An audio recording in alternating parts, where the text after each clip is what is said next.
విడిచి నిరాశతో యుంటిని, ఆవేదనతో రోదించుచుంటిని, ఆశను విడిచి నిరాశతో యుంటిని, ఆవేదనతో రోదించుచుంటిని, ఆదరణ లేక అల్లాడుచుండగా నీ తోడు చాలు, ధన్యని నేనగుదు. ఆదరణ లేక అల్లాడుచుండగా నీ తోడు చాలు, ధన్యని నేనగుదు. దయగల దేవా నా యేసయ్యా, నీ కృపలో నన్ను బ్రతికించు దేవా. దయగల దేవా. బయలుదేరినట్లయితే హెబ్రీ రాసిన పత్రిక 11వ అధ్యాయము 6వ వచనాన్ని మనం మూలవాక్యాన్ని చదువుకుందాం. హెబ్రీ రాసిన పత్రిక 11వ అధ్యాయము 6వ వచనాన్ని మనం చూసినట్లయితే, విశ్వాసం లేకుండా దేవునికి ఇష్టడైనట అసాధ్యం. దేవుని యందు మనం విశ్వాసం ఉంచితే మన పనులు ఏదైనా సరే ఆయన జరిగిస్తారు. హల్లెలూయా. రోజు దేవుని సన్నిధానంలో నీవు వచ్చి నీ యొక్క సమస్యల కొరకు ఏది ఎంత భయంకరమైన సమస్య అయినా సరే దాని నిమిత్తంగా ప్రార్థించినట్లయితే తప్పకుండా ఆ సమస్య నుంచి ప్రభువు మనల్ని విడిపిస్తాడు. హల్లెలూయా. అయితే అబ్రహాము విశ్వాసముతో ఆయన ఏం చేయబడ్డాడు? దేవుని చేత పరిశోధించబడ్డాడు. హల్లెలూయా. అదే వాక్యాన్ని మనం చూసినట్టు 17వ వచనంలో 11-17 ఏమనుకున్నది? అబ్రహాము శోధింపబడి విశ్వాసమును బట్టి ఇస్సాకును బలిగా అర్పించాను. చూడండి, దేవుడు అబ్రహామును బలి కోరగా విశ్వాసమును బట్టి ఏం చేశాడు? అబ్రహాము బలిని అర్పించాడు. అంటే అబ్రహాము యొక్క విశ్వాసం ఏమిటి? నా కుమారుణ్ణి దేవునికి కాపుగా దహనబలిగా అర్పిస్తే మరలా ఆ బూడిద నుండి ఇస్సాకు మరలా అబ్రహాము ఉన్న విశ్వాసం ఏంటంటే ఆ బూడిద నుంచి తిరిగి మరలా బ్రతికిస్తారన్నది అబ్రహాము యొక్క విశ్వాసం అయినది. హల్లెలూయా. ఈరోజు మనము అద్భుతాలు ఆశ్చర్యకార్యాలు ఎందుకు చూడలేకపోతున్నాం అంటే మనకేం లేదు, విశ్వాసం లేదు. ఈ రోజు నుంచి మీరు విశ్వాసంలో మీరు నిలకడగా ఉండి మీరు ముందుకు సాగినట్లయితే నీ పట్ల అద్భుతాలు జరగబోతాయి. హల్లెలూయా. అయితే మనం అన్న తెలిసి వాక్య భాగము ఆదికాండము 22వ అధ్యాయానికి వద్దా ఉంది. అక్కడ మనం చూసినట్లయితే మనం చదువుకున్న ఈ లేఖన భాగానికి జరిగిన సంఘటన అక్కడ ఉంటుంది. ఆదికాండం 22వ అధ్యాయం మొదటి నుంచి మనము 14 వచనాల వరకు మనం చూసినట్లయితే ఈ యొక్క కథాంశము యొక్క ఉదాహరణ ఇక్కడ ఉంటుంది. ఇక్కడ మనం చూసినట్లయితే ఆ సంగతులు జరిగిన తర్వాత దేవుడు అబ్రహామును ఏం చేశాడు? పరిశోధించాడు. సాతానుడు ఏం చేస్తాడంటే శోధిస్తాడు. దేవుడు ఏం చేస్తాడు? పరిశోధిస్తాడు. దేవుడు మనం పరిశోధించినప్పుడు మనము దేవుడు పోతే ఉన్నంతగా ఆశీర్వదించబడతాం. సాతానుడు మనం శోధిస్తే మన బతుకులన్నీ ఏమవుతాయి? చీకటి బతుకులు అవుతాయి. మనము మరణంలోనికి లోనైపోతాం. మనము పాపంలోనికి బానిసలుగా మారిపోతాం. ఆఖరికి ఏం చేస్తామంటే మనము గురి పెట్టుకొని చనిపోయే విధంగా మారిపోతాం. అపవాదైన సాతానుడు ఏం చేసిండు? యేసు ప్రభుని ఆయన ఎత్తైన శిఖరాన్ని తీసుకుని వెళ్ళి ఇదిగో ఈ ప్రపంచం అంతా నాదే అని చూపెట్టాడు. నువ్వు కానీ నా కానీ మొక్కితే నేను ఈ దేశాలన్నీ నీకు ఇస్తానని చెప్పాడు. ఏమంటే ఇక్కడ మనం ఆలోచించాలి. ఈ భూమిని ఆకాశాన్ని ఎవరు కలగజేశారు? దేవుడే కలగజేశాడు. మరి దేవుడికి కలగజేసిన భూమిని మళ్ళా తిరిగి నీకు ఇస్తానని సాతానుడు ఎందుకు చెబుతున్నాడు చెప్పండి? అర్థమైన ప్రశ్న. భూమి ఆకాశాలను కలగజేసింది ఎవరు? దేవుడే. మరి ఇవన్నీ నాకు మొక్కితే ఈ రాజ్యాలను నీకు ఇస్తాననేసి వాడు అంటున్నాడు. ఎందువల్ల? మరి ఈ ప్రపంచాన్ని ఆయనే కదా తయారు చేసింది. దేవుడు భూమి ఆకాశాలను తన నోటి మాట ద్వారా కలగజేసినట్టు బైబిల్లో మనకి స్పష్టంగా ఉన్నది. మరి దేవుడే కలగజేసిన సృష్టిని మళ్ళీ తిరిగి దేవునికి ఇవ్వాలంటే దేవుడు చేయాలంట వీడికి మొక్కాలి. ఎందుకని? దేవుడు ఈ సృష్టి యావత్తుని ఎవరికి ఇచ్చాడు? మనకి ఇచ్చాడు. హల్లెలూయా. అయితే దేవుని బిడ్డలారా, మనకి ఇచ్చినప్పుడు సాతానుడు ఆదాము హవ్వను ఏం చేశాడు? వారి వశంలోకి తీసుకుని వెళ్ళాడు. ఉదాహరణకి బ్యాంకులో లోన్ కానీ తీసుకొని ఆ అప్పును ఆ వడ్డీ మీద చెల్లించకపోతే బ్యాంక్ వాళ్ళు ఏం చేస్తారు? ఇంటికి తాళా తీసుకొని సీలేసి వెళ్ళిపోతారు. అంటే ఇంట్లో ఉన్న ప్రతి వస్తువు సహా ఎవరి స్వాధీనంలోకి వెళ్ళిపోయింది? బ్యాంక్ వాళ్ళ స్వాధీనంలోకి వెళ్ళిపోయినట్టు ఈ సృష్టి మీద అధికారం మొత్తం ఎవరి మీద పోయింది? సాతానుడి చేతికి వెళ్ళిపోయింది.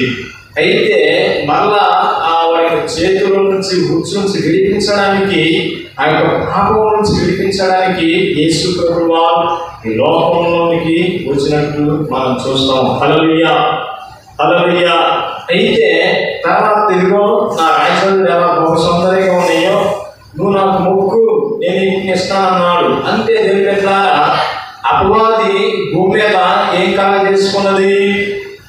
ఇంకొక మరమాన్ని చెప్తున్నాను, అందరూ జాగ్రత్తగా వినండి. అపవాది గర్వించి కింద పడిపోయిన తర్వాత తనతో పాటు కింద పడిన దేవదూతలన్నింటినీ ఏం చేసిందంటే దురాత్మగా మారాడు. అంటే నాటు భాషలు ఏంటి? దయ్యాలు. చెప్పండి, దయ్యాలు. ఈ దయ్యాలు మన కంటికి కనపడవు. అంధకార శక్తులు. అంధకారం అంటే ఏంది? చీకటిలో ఉండేవి, మన కంటికి ఫిజికల్గా కనపడవు. ఎవరైతే బాగా ప్రార్థనా పనులు ఉంటారో వారికి మాత్రమే అది కానొస్తుంది. హల్లెలూయా. అంటే భూమి మీద మనుషుల కన్నా దేవదూతల కన్నా దురాత్మలే అధికంగా ఉన్నాయి. చూడండి, నా సామ్రాజ్యం నీ సామ్రాజ్యం ఎంతో గొప్పది, ఇది కూడా నీకు కావాలా? ఎందుకు కష్టపడి పర్వతం నుంచి కిందకి దిగి వచ్చా? ఇదిగో నాకు మొక్కు, ఇది కూడా నీకు ఇస్తాననేసి అంటుంది. సాతానుడు ఏ సామ్రాజ్యం వాడిది? అంధకార దురాత్మ సామ్రాజ్యం. అర్థమైందా? అయితే ప్రభువు వాడికి మొక్కితే ఏం చేస్తున్నాడు? ఇస్తానని అంటున్నాడు. బాగా ఆకలి ఉన్నాడు యేసయ్య. ఉపవాసం ఉన్నప్పుడు అందరికీ బాగా ఆకలితో ఉంటున్నాం కదా.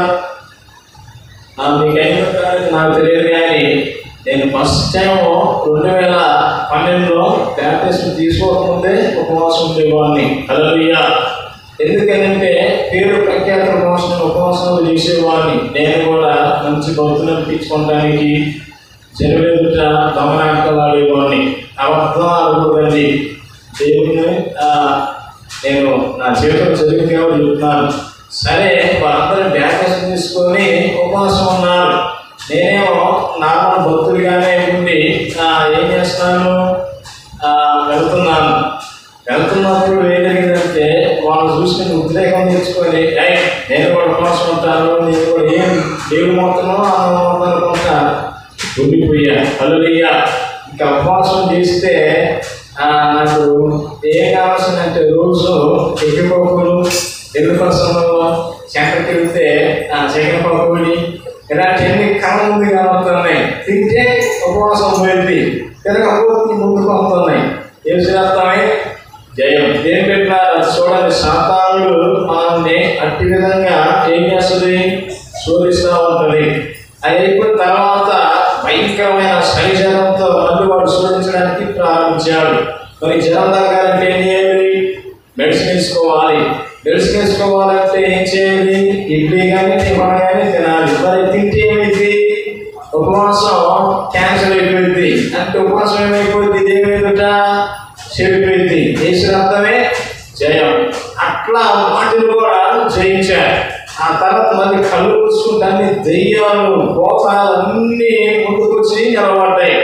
ఏది ఏమైనా సరే దేవుని దయ వలన వాటన్నిటిని ఎదిరించి నేను ఉపవాసాన్ని ముగించుకున్నాను. యేసు రక్తమే జయం. హల్లెలూయా. అయితే సాతానుడు మనకి ఏదైతే ఇష్టమో వాటినే మన ముందు పెట్టి మనం ఏం చేస్తుంది? ఎక్కువగా శోధిస్తూ ఉంటుంది. అయితే దేవుని ఈరోజు మీకు అత్యధికంగా ఏమి ఇష్టం? డబ్బు అంటే బాగా ఇష్టం, అవునా కదా? డబ్బుల కోసం ఏం చేస్తుంది? ఏదైనా చేస్తాం. మొన్న తోటగా లక్ష్యం కదా, బేవత్సంగా డబ్బుల గురించి ఉంటారు. మీకు డబ్బుల కోసం ఎంత తాపత్రయ ఉంటారో మాట్లాడేది ఎప్పుడు వస్తాయి అయిపోతారు. హల్లెలూయా. అయితే దేవుని డబ్బు మీద మనకి ఆశ ఉండకూడదు. డబ్బు మన ఎంత పరిగెత్తాలి. డబ్బును ఒకసారి ఆశించుకుంటే నీ జీవితంలో ఎన్నడూ నువ్వు డబ్బు కొరత చూడవు. నేను నిజంగా చెప్తున్నాను. నాకు డబ్బులు కట్టలు చేతులతో పట్టుకొని పక్కన చేసి తీసుకున్న రోజులు కూడా ఉన్నాయి. హల్లెలూయా. వాటి మీద మనసు అసలు ఉండనే పోవడం. చిన్నప్పుడు నాకు జ్వరం వస్తే మా నాన్న ఇంత కట్టలు డబ్బులు ఇచ్చాడు, చేతులు పెట్టేవాడు. వాటిని ఏం చేసి నెట్టే తీసుకొని నిలబోయేవాడిని. అలాంటి వాటి విలువ మనం ఏం చేయాలి? ఎంత ఉన్నా సరే వాటిని ప్రేమించనే కూడదు. హల్లెలూయా. వాటిని కానీ ప్రేమిస్తే ఆ డబ్బు కూడా ఏమవుతుంది? నీకు దూరం అవుతుంది. డబ్బు కన్నా ఘనమేమన్నాడు? యేసయ్య. యేసయ్యను ఎక్కువగా ప్రేమిస్తే ఆ డబ్బే వెనక పరిగెత్తుకుంటూ వస్తుంది. యేసు రక్తమే జయం. ప్రపంచం అంతా ఇప్పుడు దేంతో నడుస్తుంది? డబ్బు. ఇప్పుడు ఈ డబ్బుతోనే సాతానుడు మిమ్మల్ని ఏం చేయవచ్చు? శోధించవచ్చు. కాకపోతే దేవుని బిడ్డలారా, యేసయ్య స్వాతంత్రం లొంగాడా? ఇదిగో రాజ్యంలో సకల సంపదలను మీకు ఇస్తారు నాకు ముక్కనేసి సాతానుడు ఏం చేశాడు? యేసయ్యని శోధించడం ప్రారంభించాడు. ఇదిగో ఈ కొండ మీద దూకితే ఆయన వచ్చి నిన్ను పూర్తి దూతను ఆజ్ఞాపిస్తాడు కదా అనేసి సాతానుడు అన్నాడు. యేసయ్య దూకాడా? ఈరోజు మనం కూడా ఏం చేస్తున్నాం? సాతాను దేవుని కుమారుడు అయితే, దేవుని భక్తుడు అయితే నేను వచ్చి కింద శోధాన్ని వచ్చి కాపాడుతాడేమో అనేసి చాలా మంది మనల్ని దురాత్మ వాళ్ళు అవుడుకొని శోధించడం ప్రారంభిస్తూ ఉంటారు. అయితే దేవుని ద్వారా ఈరోజు సాతానుడిని నా తండ్రిని దేవుడు శోధించవలదు, ఎదుర్చుకో అని దేవుడు గద్దించాడు. ఈరోజు నీ ఎదుట ఏ దురాత్మ చేతి నిలబడిన శోధిస్తుందో ఆ శోధనతో ఇదిగో నేను జీవం కలిగిన దేవుని కుమారుని, నా మీద నీకు అధికారం చేస్తున్నావు గద్దించినట్టయితే అది అడ్రస్ రాకుండా వెళ్ళిపోయింది. హల్లెలూయా. అయితే దేవుని బిడ్డలారా, దేవుడు పరిశోధిస్తే మనం ఏమవుతాము? ఆశీర్వదించబడతాం. సాతానుడు మనం శోధిస్తే మనం ఏమైపోతాము? విరిగిపోతాం, మనం కృషించిపోతాం. మన భక్తి జీవితంలో ఆత్మీయత మనకి ముందుకి సాగిపోలేము. అయితే దేవుని బిడ్డలారా, ఇక్కడ అబ్రహాము ఏం చేయబడ్డాడు? దేవుని చేత పరిశోధించబడ్డాడు. ఇక్కడ 4వ వచనంలో మనం చూసినట్లయితే అప్పుడు నాడు అబ్రహాము కన్నులెత్తి దూరం నుండి ఆ చోటు చూసి తన పని వారితో మీరు గాలి పెట్టడమే ఉండుడి, నేను చిన్నవాడు అక్కడికి వెళ్ళి దేవునికి మొక్కి మనలా ఎద్దకు వచ్చేదమని చెప్పినట్టు మనం చూస్తాం. చూడండి దేవుని దగ్గర 2 1 అంటే ఇద్దరం కలిసి వస్తామని అన్నాడు. కలిసి చనిపోతే ఎలా వస్తున్నాయా? ఒకడే కదా రావాల్సిందంటే అబ్రహాముకు విశ్వాసం ఏంది? ఇస్సాకును దేవుని సన్నిధిలో బోధించి దహనం గావించిన మరలా ఆ బోధన నుంచి దేవుడు లేపుతాడు. హల్లెలూయా. అయితే దేవుని బిడ్డలారా, ఈరోజు మనం కూడా అలాంటి బలమైన విశ్వాసము మనకి ఉన్నట్లయితే దేవుడు మన పట్ల ఏం చేస్తాడు? అద్భుతాలు చేస్తాడు. అయితే 6వ వచనంలో మనం చూసినట్లయితే దహనబలికి కట్టెలు తీసుకొని తన కుమారుడు ఇస్సాకు మీద పెట్టి తన చేతిలో నిప్పును కత్తిని పట్టుకుని పోయాను. వారిద్దరు కూడా వెలుచుండగా ఇస్సాకు తన తండ్రి అబ్రహాముతో నా తండ్రి అని పిలిచాను. అందుకని ఏమి నా కుమారుడా అనేను. అప్పుడు నీ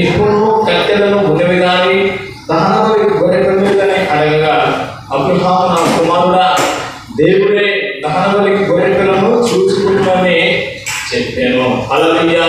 చూడండి దేవుని ద్వారా ఎలాంటి ఘోరమైన శోధన ఇక్కడ ఎదురవుతుందంటే నరాలు తిరిగే ఉత్కంఠగా ఉంటుంది. మరి ఒకవేళ అబ్రహాము ఇస్సాకు చెప్పినట్టు ఇస్సాకు అక్కడ ఉంటాడా? ఇస్సాకు అక్కడ ఉంటాడా? దేవుడే చూసుకుంటాను లేదు మాట నువ్వు వచ్చేయన్నాడు, కానీ నిన్నే కాసేపుట్లో బలిపేట మీద నరకపోతున్నాను అంటే ఉంటాడా? సరే ఇస్సాకు వదిలేసి మనం ఉంటామా? ఏం చేస్తాం? ఓరి ముసలక్క, ఇన్ని సంవత్సరాలు నమ్మకం ఇంత దూరం తీసుకుని వచ్చి నువ్వు నన్ను చంపేస్తావని సిగ్గి ఒక తల్లిదండ్రుల వాళ్ళ నుంచి. హల్లెలూయా. కానీ ఇస్సాకు అలాంటిదేం లేదు. అబ్రహాములో నుంచి ఏమొస్తున్నాయి? అన్ని విశ్వాసపు మాటలే వస్తున్నాయి. ఈరోజు నీ ఎదుట ఎంత భయంకరమైన పరిస్థితి ఉన్నా, ఎలాంటి కొండలాంటి సమస్య ఉన్నా సరే నువ్వు ఎవరికి వదిలేయాలి? దేవుడికే వదిలేయాలి. నువ్వు దేవుడికి వదిలేస్తే దేవుడే నీ పట్ల కార్యాలను చేస్తాడు. దేవుడే నీ పట్ల ఉండి అద్భుతాలు చేస్తాడు. దేవుడే నీ పక్షమై ఉండి నీకు ఏది అవసరమో దానిని ఆయన ముందే నీకు గుర్తిరిగి ఉంటారు. కావున ఆయన యందు నువ్వు విశ్వాసం ఉంచినట్లయితే తప్పకుండా నీ జీవితాలలో అద్భుతాలు జరుగుతాయి. ప్రతిదీ దేవుడే చూసుకుంటారనేసి మనం కూడా నాది. ఈరోజు మనకి మనం చూసినట్టు ఇక్కడ కూడా అనే చెప్పాడు. అబ్రహాము ఏమంటున్నాడు? కుమారుడా, దేవుడే తన గొర్రె పిల్లను చూసుకుందని చెప్పాను. అలా వారిద్దరు కూడి వెళ్ళి దేవుడు అతనితో చెప్పిన చోటుకి వచ్చినప్పుడు అబ్రహాము అక్కడ బలిపీఠము కట్టి కట్టెలు చక్కగా పేర్చి తన కుమారుడు ఇస్సాకును బంధించి ఆ పీఠము పైన ఉన్న కట్టెల మీద ఉంచాను. అబ్రహాము తన కుమారుని వధించుటకు తన చెయ్యి చాపి కత్తి పట్టుకోనగా చూడాలి ఇంకా ఇస్సాకుకి అర్థమైపోయింది. చాలా మంది ఏమంటే ఇస్సాకు ఏం తెలియదు అనేసి అంటారు. ఫలిస్తున్న సంగతి ఇస్సాకు కూడా పండగ పోగానే అర్థమైపోయింది. కానీ మనమైతే దానిని నిరాకరించి మనం కాలుపై వచ్చేవాళ్ళమే. అదే ఇస్సాకు ఏమన్నాడంటే, తండ్రి ఒకవేళ ఇప్పుడు నాకు అర్థమైపోయింది, కొద్ది నిమిషాలలో దేవుడికి నేనే కానుకలుగా అర్పించబోతున్న సంగతి నాకు అర్థమైంది. ఒకవేళ నేను ఎదుటి నుండి పారిపోతున్నామో అనేసి ముందుగా నా కాళ్ళను నా రెండు చేతులను ఆ వెనక్కి కలిపి నా కళ్ళకు గంటలు కట్టుడే అనేసి ఇస్సాకు తండ్రి పెట్టాడు, విధేయతను చూపెట్టాడు. హల్లెలూయా. ఇస్సాకు దేవుని ఎదుట ఏం చూపెట్టాడు? విధేయతను చూపెట్టాడు. అట్లనే దేవుని ద్వారా అలా చేసి వీళ్ళిద్దరి త్యాగము దేవుని మనసులోనికి ఎగిరిపోయింది. నీకు ఒక గూఢమైన సంగతిని చెప్పేసి నేను ముందుకు సాగిపోతాను. అసలు ఇలాంటి భయంకరమైన సిచ్యువేషన్ ఎందుకు వచ్చింది మనకు చూసినట్లయితే, ఏగు పక్షాన సాతానుడు ఏ విధంగా దేవుడి దగ్గర వెళ్ళి కంప్లీట్ పెట్టాడో అదే రీతిగా అబ్రహాము యొక్క విశ్వాసం ఏమిటి? అబ్రహాముని దేవుడు శపించేటట్టు, అబ్రహాము దేవుణ్ణి దూషించేటట్టు సాతాను ఏం చేసిందంటే కుట్ర పొందుకున్నది. ఎట్లాంటిది అబ్రహాముకి ఇస్సాకు పుట్టిన తర్వాత గొప్ప పాలించిన తర్వాత గొప్ప విందు చేసి అతనికి నామకరణం వేసి బాగా హాయిగా జీవిస్తున్న ఆ దినాలలో వారికి ఏంటంటే ఆ తర్వాత హాగరు ఇస్మాయిల్ వారిని నలుగురికి తర్వాత వారు హ్యాపీగా జీవిస్తున్నారు. ఆ జీవించిన ఆ దినాలలో సాతానుడు అబ్రహాము యొక్క ఆశీర్వాదాన్ని చూసింది. అప్పుడు సాతాను ఏం చేసిందంటే దేవుని ఎదురు వెళ్ళి ఇదిగో అబ్రహాముని బాగా ఆరాధిస్తున్నాడు. అయితే అబ్రహాము పిల్లలు పుట్టినప్పుడేమో నేను బాగా తండ్రి స్తోత్రం దేవా స్తోత్రం అనుకుంటే నేను ప్రార్థన చేసి మొక్కి భయంకరమైన బలులను అర్పించాడు. ఇప్పుడు కుమారుడు పుట్టగానే నిన్ను మర్చిపోయాడు అనేసి అనగానే లేదు, అబ్రహాము నన్ను ఎప్పుడు మర్చిపోడు, నన్ను ఎప్పుడు ఆయన ఆరాధిస్తూనే ఉంటాడు, నాకు బలు అర్పిస్తూనే ఉంటాడు, నన్ను సేవిస్తూనే ఉంటాడని ఉంటాడనేసి సాతానుతో యేసయ్య చెబుతాడు. హల్లెలూయా. అందరు వినాలి. అయితే లేదు, అబ్రహాము నిన్ను దూషించి వెళ్ళిపోయేటట్టు నేను ఒక నేను అలా చేస్తాను, నాకు అవకాశం అంటాడు. నా అబ్రహాము ఎప్పుడు నన్ను దూషించి వెళ్ళాడు అనేసి సాతానుతో వాదిస్తాడు. అయితే అబ్రహాముని దూషించేటట్టు ఏం చేయాలంటే, నీ యొక్క కుమారుని ఇస్సాకును బలిగా అర్పించమని కోరితే అప్పుడు నేను చెల్లిపోతాడు, దూషించిపోతాడు అనేసి అబ్రహాము గురించి సాతాను దేవుని దగ్గర ఏం చేస్తుంది? పిటిషన్ పెట్టింది. ఈరోజు మన ఎదుటి కూడా మనకి ఏదైతే ఇష్టం లేదో దాన్నే మన ముందు పెట్టి దేవుని యొక్క వీళ్ళు ఏం చేస్తుంది? చెప్తా ఉంటుంది. అయితే దేవుని దాన్ని గమనించండి. అబ్రహాము తన కుమారుని అడిగినా కానీ నాకు ఇస్తాడు, కానీ నన్ను ఎప్పుడు ఆయన దూషించడనేసి అనగానే ఇంకా సాతాను వెళ్ళి ఆ విధంగా చెప్పగానే దేవుడు అతను ఏం చేశాడు? పరిశోధించడం ప్రారంభించాడు. హల్లెలూయా. అయితే దేవుని బిడ్డలారా, ఇక్కడ మనం చూసినట్టు అందుని బట్టి దేవుడిని యెహోవా అబ్రహామును నీ ఒక్కనైన కుమారుని నాకు దానబలిగా అర్పించమని కోరతాడు. దేవుడు దానబలుని కోరేవాడు కాదు. దేవుడు ఆయన ఏం కోరుకుంటాడు? మనలో ఉన్న కనికరాన్ని, మనలో ఉన్న ప్రేమను, మనలో ఉన్న స్తుతియాగాలను ఆయన కోరుకుంటాడు. విరిగిన హృదయాన్ని కోరుకుంటాడు, కానీ నరబలు ఆయన ఎప్పుడు కోరడు. దయ్యాలు, భూతాలు, ఇప్పుడున్న దయ్యాలన్నీ ఏం చేస్తాయంటే నరబలుని పోతూ ఉంటాయి. పెద్ద పెద్ద ఫ్యాక్టరీలలో అవి రన్ కాకపోతే ఈ కొంతమంది మాంత్రికులను పిలిపిస్తారు. వారు ఏం వాళ్ళ మనసులో వచ్చిన ఆలోచన ఏంటంటే, దీనికి అమ్మవారు అవుతుంది, ఒక నరబలి కావాలంటే ఎక్కడ ఊరు బయట అడుగులు ఇవ్వాలని కిడ్నాప్ చేసిన వాళ్ళకి అక్కడ వదిలించేవాళ్ళు. ఇప్పటికి తమిళనాడులో చాలా చోట్ల నరబలు జరుగుతూనే ఉన్నాయి.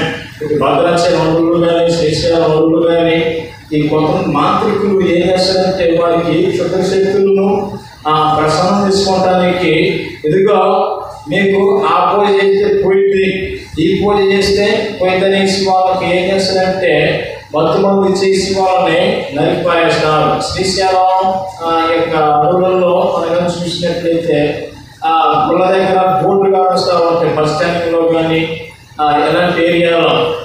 నేను ఉన్నదే చెప్తున్నాను, లేదని చెప్పట్లేదు.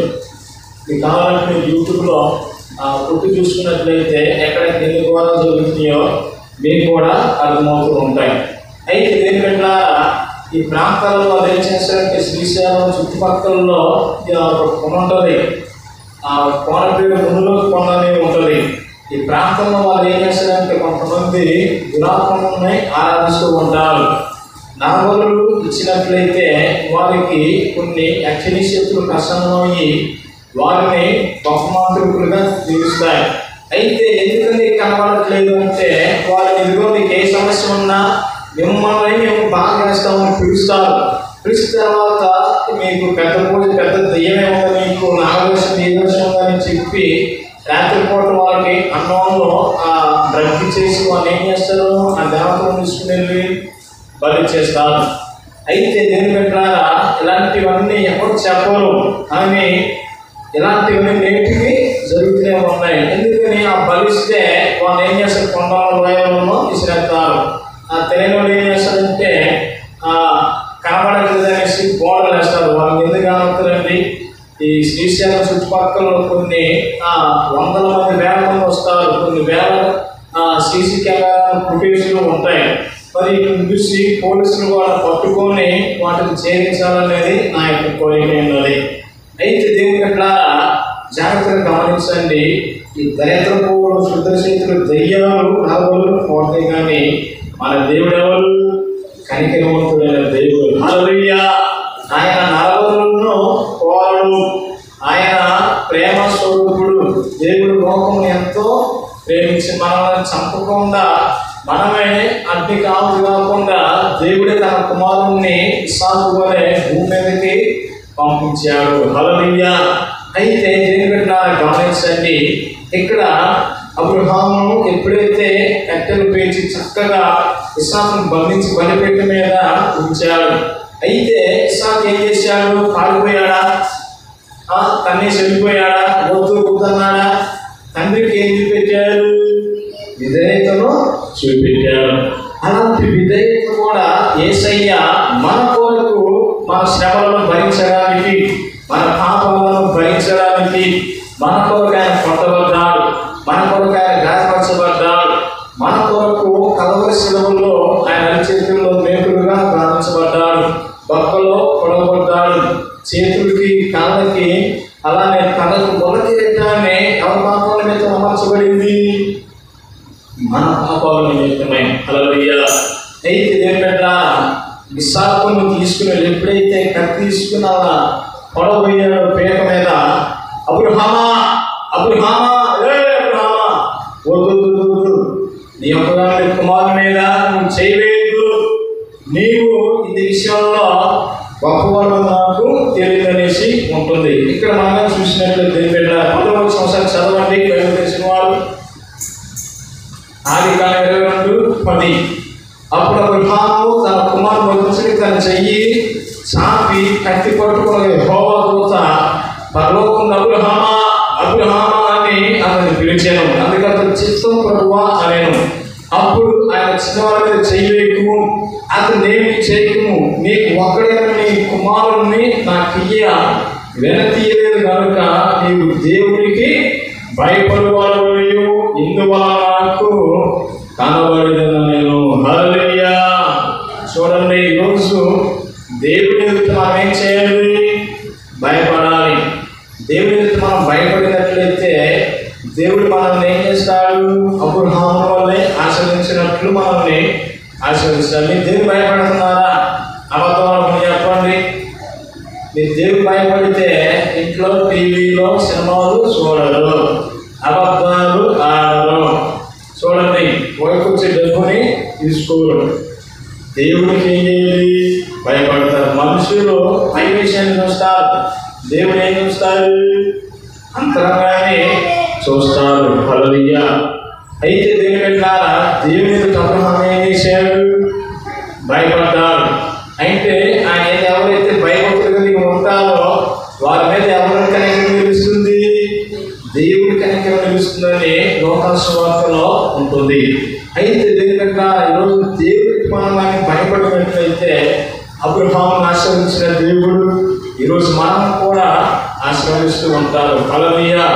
అయితే అప్పుడు ఆయన చిన్నవారి మీద చేయవేయకము, అతనేమి చేయకము, నీ ఒక్కడి నీ కుమారుని నాకు తెలియదు కనుక నీవు దేవునికి భయపడేవాడు, నేను ఎందువలన నాకు కనబడుతున్నాను నేను. అప్పుడు అబ్రహాము కనులెత్తి చూడగా పొదలో కొమ్ములు కలుపుకొని ఉన్న ఒక పొట్టేలు కనుక తరపున కనబడేను. అబ్రహాము వెళ్ళి ఆ పొట్టేలను పట్టుకొని తన కుమారునికి మార్గం పెట్టి దహన బలిగా అర్పించాను. హల్లెలూయా. ఆ పొట్టేలు ఎవరో కాదు, సాక్షాత్తుగా యేసుక్రీస్తు ప్రభువే. హల్లెలూయా. అయితే దేవుడు తన కుమారునికి మారుగా యేసయ్యే ఆ గొర్రెపిల్ల రూపంలో ఆ పొట్టేలు రూపంలో వచ్చి మన కొరకు ఆయన అక్కడ వధించబడ్డాడు. అక్కడ యొక్క విశ్వాసంతో వధించబడిన ఆ ఇస్సాకు రూపంలో ఉన్న పొట్టేలు ఎవరో కాదు, సాక్షాత్తుగా యేసు ప్రభువే. హల్లెలూయా. అయితే దేవుడు అబ్రహాము ఆ చోటుకి యెహోవా ఈరే అనగా యెహోవాయే చూచుకున్నదని అర్థం.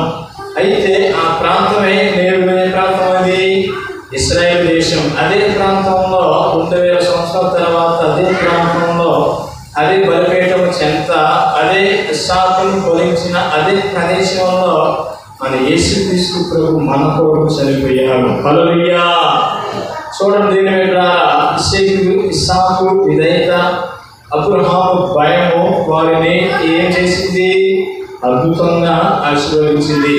ఈరోజు మనం కూడా దేవుని మనం భయపడినట్లయితే, దేవుడికి మనం లోబడినట్లయితే, దేవుడికి మనం విశ్వాసంతో విధేయత చూపించినట్లయితే దేవుడు మనల్ని కూడా ఆశీర్వదించి మన జీవితాలలో అద్భుతాలు, ఆశ్చర్యకార్యాలు, మహత్కార్యాలు ఆయన చేసి మనల్ని దీవించి అనేకకు ఆశీర్వాదకరముగా దీవెనకరముగా మనల్ని మారుస్తారు. అయితే ఆ చోటుకి ఆయన పేరు పెట్టాడు, యెహోవా ఈరే అనే పేరు పెట్టాను. అందుచేత యెహోవా పర్వతం మీద చూచుకున్నది నేటి వరకు చెప్పబడుతున్నది. యెహోవా కొండలో పర్వతం హామీ పిలిచే కాయను, నీవు నీకు ఒక్కడైనా నీ కుమార్తె తీయలేదు కనుక ఈ కార్యం చేసినందున నేను ఆశీర్వదించి ఆకాశ నక్షత్రము వలెను సముద్రములను ఇసుకవలెను నీ సంతానమును నిత్యముగా విస్తరింపజేసేదను. నీ సంగతి వారు తమ శత్రువులను స్వాధీనపరుచుకుందని లేఖనం సెలవిస్తుంది. చూడండి, అబ్రహాము ఎట్టా సంధిస్తానని చెప్పింది దేవుడు. ఆకాశ నక్షత్రాలని సముద్ర ఇసుకలు ఉన్నాయి. ఈరోజు శాస్త్రవేత్తలు ప్రపంచంలో దేనైనా లెక్కేస్తారు, కానీ ఇంతవరకు లెక్కలేని వాటి ఏంటి? ఆకాశ నక్షత్రాలని. భూలోకంలో సముద్రపు ఇసుకలు ఉన్నాయి. సముద్ర ఇసుకలకు ఒక పెళ్లి ఇసుక నీకు ఇస్తా, ఇక లెక్క పెడతారు సాయంత్రం దాకా. ఒక్కల వల్ల కూడా కావు. దేవుని ఆశీర్వాదం ఎవరో పక్కసారినంత ఆశీర్వాదం ఆయన ఎదుటి మనం భయపడితే, ఆయన మన విశ్వాసంతో ఉంటే మనకి ఆయన అలాంటి కృపను అనిపిస్తారు. లేదంటే మీరు ఇప్పుడు ఎర్రకాలం బయట పడుకుంటున్నారు, జస్ట్ టూటీగా మీరు ఆకాశం వైపు చూస్తారు. ఎన్ని నక్షత్రాలు ఉన్నాయో మీరు మీ శాతనైతే లెక్క పెట్టండి, తెల్లని కిందసేపు చూద్దాం. ఇది ఎన్ని లెక్క పెట్టినా సరే మీకు కౌంటింగ్ రాని రాదు. ఎందుకంటే ఇప్పుడు కోట్ల కొద్ది నక్షత్రాలు ఉంటాయి. దేవుని సృష్టి ఎంతో అద్భుతమైనది. శాస్త్రవేత్తలు కూడా అంతుబట్టని అంత గొప్ప జ్ఞానం దేవుని దగ్గర ఉన్నది. అలాంటి గొప్ప ఆశీర్వాదము మనకి దేవుడు ఇస్తున్నాడు. అయితే శత్రువులు కూడా వాళ్ళు ఏం చేస్తారు? స్వాధీనపరుచుకుంటారు. ఇప్పుడు ఇశ్రాయేలు జనం ఉన్నారంటే మనందరూ ఎవరి సంతానం? అబ్రహాము సంతానమే. అబ్రహాము దేవుడు ఎవరు? పరలోకమున ఉన్న మన యేసుక్రీస్తు ప్రభువు. హల్లెలూయా. నేను ఇశ్రాయేలు ఉన్నారు అంటే దానికి నిదర్శనం ఏంటి? దేవుడు ఉన్నాడు. హల్లెలూయా. అయితే దేవుడు ఉన్న దేవుడిని మనం ఏం చేయాలి? ఆయన యందు మనము భయభక్తులు నిలిపి ఆయన త్రోవలో మనం నడిచినట్లయితే, ఆయన యందు విశ్వాసం ఉంచినట్లయితే తప్పకుండా దేవుడు మనల్ని ఆశీర్వదిస్తారు. ఇప్పుడు చుట్టుపక్కల దేశాలన్నింటినీ అందరూ ఏం చేస్తున్నారు? ఇశ్రాయేలు తమ్మిని వారిని వారి దేశాలన్నింటినీ వాళ్ళు ఏం చేస్తున్నారంటే ఆక్రమించుకుంటున్నారు. వాగ్దానం ఎవరిచ్చారు? సాక్షాత్తుగా దేవుడే ఇచ్చాడు. ఇప్పుడు ఎలా పెట్టుకుంది, ఎలా కూడా గుల్లగుల్లగా అంటున్నారు. హల్లెలూయా. ఈ ప్రపంచం మొత్తాన్ని అబ్రహాముకి దేవుడు ఏం చేశాడు? వాగ్దానంగా ఇచ్చాడు. కావున మనము ఇలాంటి ఆశీర్వాదం మన జీవితంలో మనం చూడాలంటే మనం కూడా దేవుని యొక్క భయభక్తులు కలిగి మనం జీవించినట్లయితే తప్పకుండా దేవుడు మనల్ని ఉన్నతమైన శిఖరాలను ఎక్కిస్తాడు. హల్లెలూయా. వచ్చే వారము ఇంకొక విశ్వాస వీరుల గురించి మనం నెక్స్ట్ వీక్ ధ్యానం చేసుకుందాం. ఈ యొక్క వాక్య సందేశాన్ని మీ హృదయంలో ఫలింపజేయనుగాక. ఆమేన్, ఆమేన్, ఆమేన్.